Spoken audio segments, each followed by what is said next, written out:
All right, I'm going to try to do this song by heart. See how it goes. Love, love, love. Love, love, love. Love, love, love. Nothing you can do that can't be done. Nothing you can sing that can't be sung. Nothing you can say, but you can learn how to play the game. It's easy. Nothing you can make that can't be made. No one you can save but can't be saved. Nothing you can do. You can learn how to be you in time. It's easy. All you need is love. All you need is love. All you need is love. Love. Love is all you need. Love, love, love. Love, love, love. Love, love, love.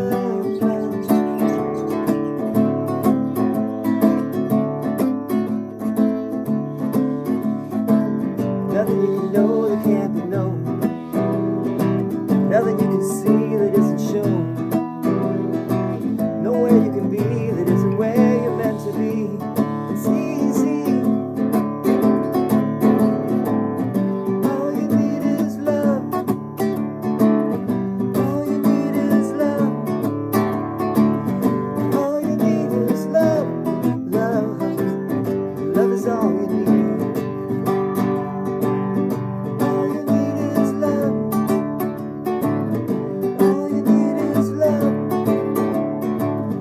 All is love. Love. Love is all you need. Love is all you need. Love is all you need. Love is all you need. Love is all you need. Love is all you need. Love is all you need. Love is all you need. Love is all you need. Bum bum bum bum bum bum bum ba-dum, ba-dum, ba-dum, bum, bum, ba-dum. 'Cause I forgot that part at the beginning. All right. That's not what I wanted to talk to you about. Thanks for listening, though, if you did.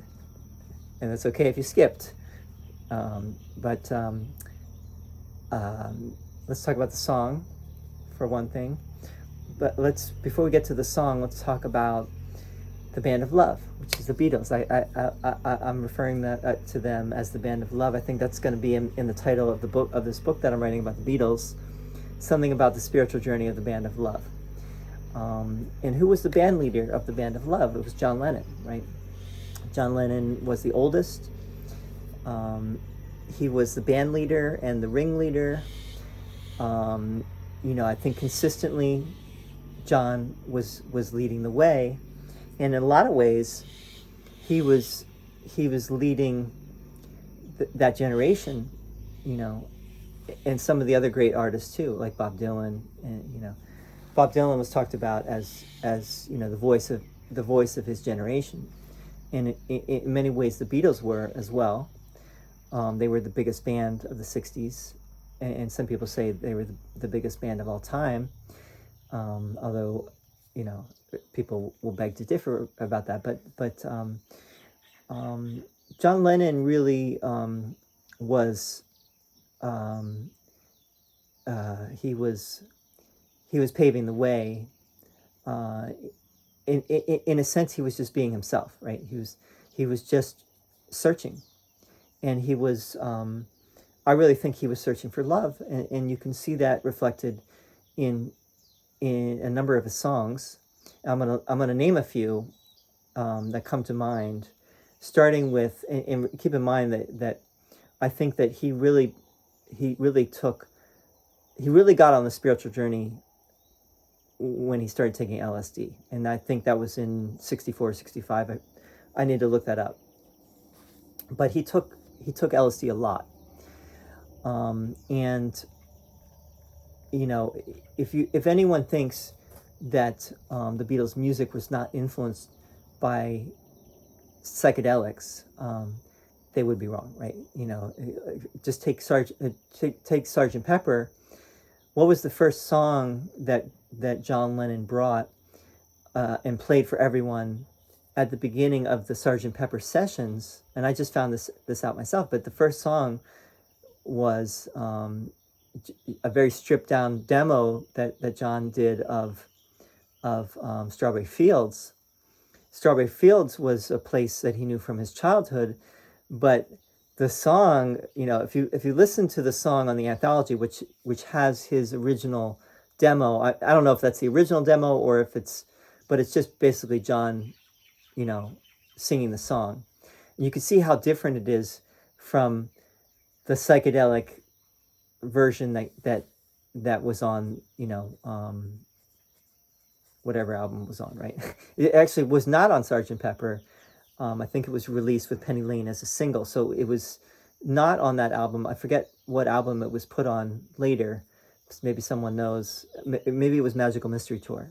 And Magical Mystery Tour came out in the same year.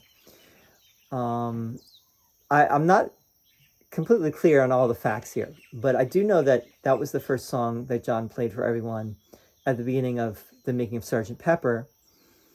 And that song is profound, and it's considered to be one of the greatest songs of all time. And I think there was some real studio magic for many of the Beatles songs. If you listen to the original demo of that song, for example, it pales in comparison to the final version. Although some people might like the stripped down version more, but the final version really is epic. Is a work of art. But really, what I want to get to here is the fact that John was heavily influenced. He had been taking LSD a lot apparently in the 3 months prior to Sgt. Pepper, and I can't think but that didn't influence, Sgt. Pepper, right? And Paul also had taken LSD, George as well, and I think Ringo. They all did, but John took it the most apparently, and I think George had been in India, so that was another thing. They were becoming more and more, bringing the spirituality more and more into the music. And let's go back though to Revolver and the song. No, let's go back to Rubber Soul, which was, I think, if I'm not misremembering, I think that was right when the band started taking LSD. I could be wrong, but I want to check that.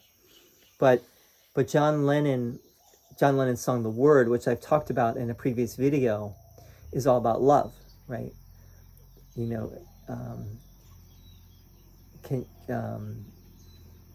Say the word and you'll be free. Say the word and be like me. Say the word I'm thinking of. Have you heard? The word is love. And then it says, spread the word and you'll be free. Spread the word and be like me. And then the final verse, that's the chorus. And in the final verse, he says, now that I know what I feel must be right, I'm here to show everybody the light. So he's saying, I am the messenger of love. I'm almost like a messiah.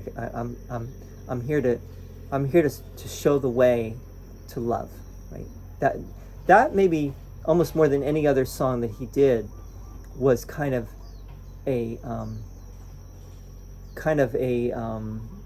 proclamation, right? Like, this is what I'm about. I'm about love, and I'm here to share love, and I'm here to, and really what I think his life was about was learning to bridge the gap between his ideal of what he wanted to be and how he wanted to be, and the fact that he wasn't always loving, right? And that's everyone. That's all of our trips, right? In this life is yeah. We talk a lot of, we have a good talk about love, right? And how love is the answer and love is the way to be, but we're not always loving, right? And to see that we're not always loving can bring us down, right? And I think John was seeking for true knowledge, and also how to bridge that gap between the fact that he wasn't always loving, but he wanted to be loving.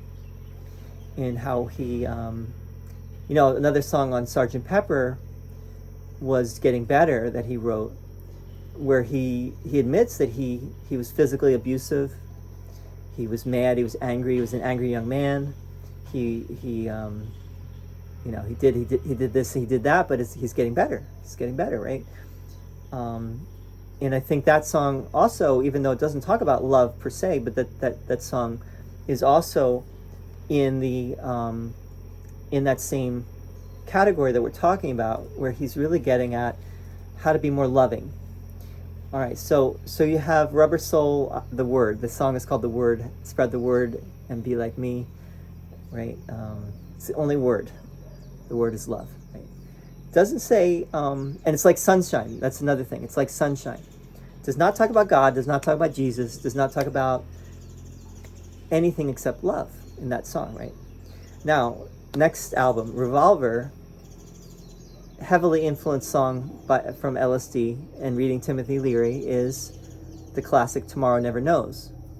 In that song, John says, love is all and love is everything, right? Love is all. They say love is everyone or everything. Doesn't matter. It's like love is all, love is everything. Love, it is knowing, right? It is knowing. These are very deep messages, very deep songs. It also shows, it's like John Lennon putting the mystic truth into a pop song. Now, I don't know if that song was that popular when it came out. It probably was because the Beatles were so popular, but if any other band had done it, it might not have been as popular because it was crazy. It was a very experimental song. Maybe the most experimental song that the Beatles had done up until that point. And again, it's John leading the way. He's very avant-garde, and he's pushing the limits of what people might be willing to listen to, right? And the message of that song also is profound, and not what you normally find in a pop song, and definitely not what the Beatles have been singing about. And then we have come to Sgt. Pepper, 67. I think, if I'm not mistaken, Rubber Soul was 65 and Revolver was 66. And then Sgt. Pepper was 67, Magical Mystery Tour. There might have been another album, I'm forgetting. But Magical Mystery Tour, All You Need Is Love. So getting to the song that I was singing before. All You Need Is Love, another of John's songs. Profound. It's a profound song, and the message, if you really listen to the lyrics or read the lyrics, the message is very deep. And again, it's speaking to the ideal of love, and it's speaking to love not as a relationship between two people, but as a concept, as an idea, and as an ideal. And that was somewhat new for pop music, right? Pop music was generally guy meets girl, That was the early Beach Boys as well. The Beach Boys were the closest kind of competition to the Beatles in the 60s. They were, the American Beatles, or the Beatles were the British Beach Boys. But they started more or less the same time, and all of their songs also with the Beach Boys were all about girls, right? But then the Beach Boys also, I believe, starting with Pet Sounds, or maybe even before Pet Sounds, started to become more and more deep and profound as well. And I just learned that Paul McCartney was really heavily listening to Pet Sounds before they made probably during the making of Sgt. Pepper. And I think Sgt. Pepper was the Beatles' response to Pet Sounds. And it ended up, I think, becoming an even bigger album than Pet Sounds. although Pet Sounds is still considered to be one of the greatest albums of all time. That's a whole nother video that I might do. It's just on Pet Sounds, but All You Need Is Love. So some of the lines, I think maybe the most profound line in that song, besides All You Need Is Love, is now is John saying that love is all you need, you don't need anything else? Well, in a way he's saying, whatever you want to do in life, all you need is love, and you can do it, right? Nothing you can do that can't be done. Nothing you can sing that can't be sung. And the Beatles were proving that, right? The Beatles were proving that they could come into the studio with these crazy ideas and somehow bring them to life. Nowhere, nothing you can say, but you can learn how to play the game. Now, what does he mean by that, right? That's open to interpretation, right? Let's talk about that for a moment. Nothing you can say, but you can learn how to play the game.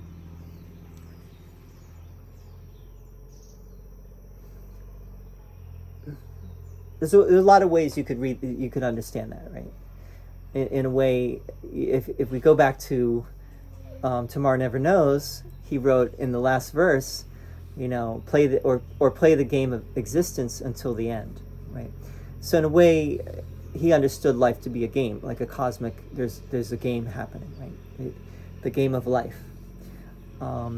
There's nothing you can really say about it. You can learn how to play it, but no one really understands it. That's how I would understand that particular line. But we could also interpret it in different ways. Then the next verse is nothing you can make that can't be made, no one you can save that can't be saved. Salvation, he brings salvation into it.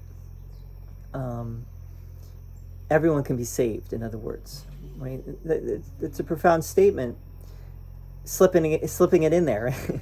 Slipping it right in there. No one you can save that can't be saved. Nothing you can do, but you can learn how to be you in time. Now that's also a very profound statement.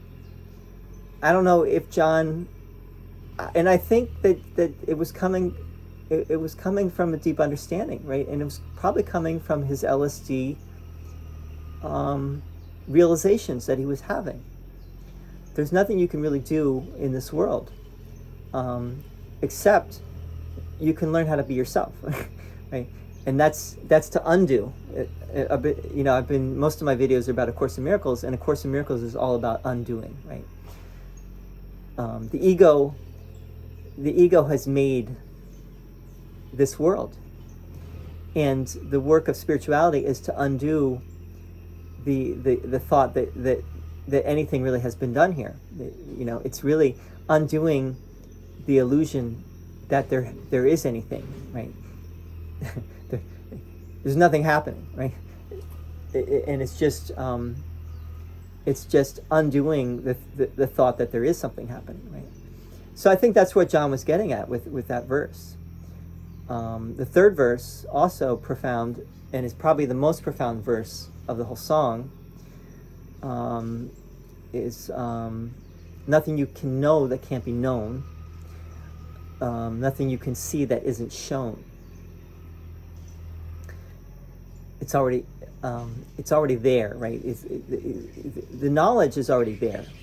It's right under our noses, right? The gnosis is right under our noses, meaning knowledge is right under our noses. The meaning of life, our true reality is right here. It's hidden in plain sight.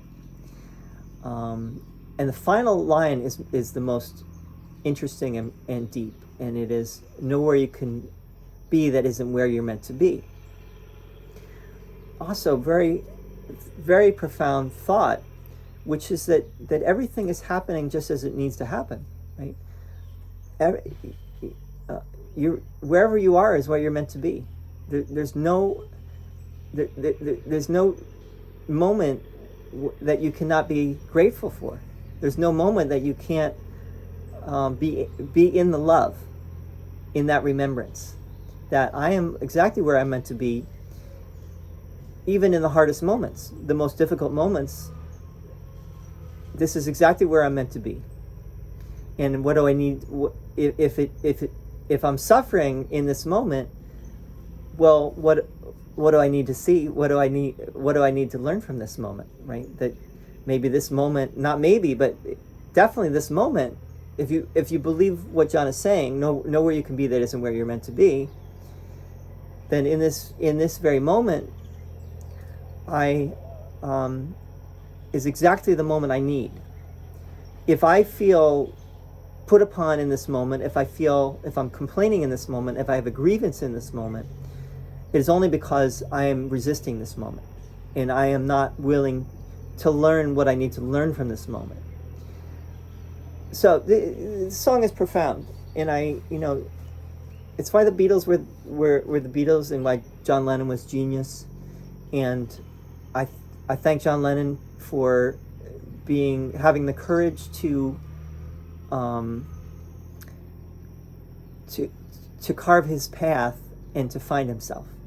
Maybe he didn't find himself all the way, but I think, in a sense, maybe what happened with him was he knew the truth. That song tells the truth, right? The song, "All You Need Is Love," has the truth in it, right? The truth is right there in the song.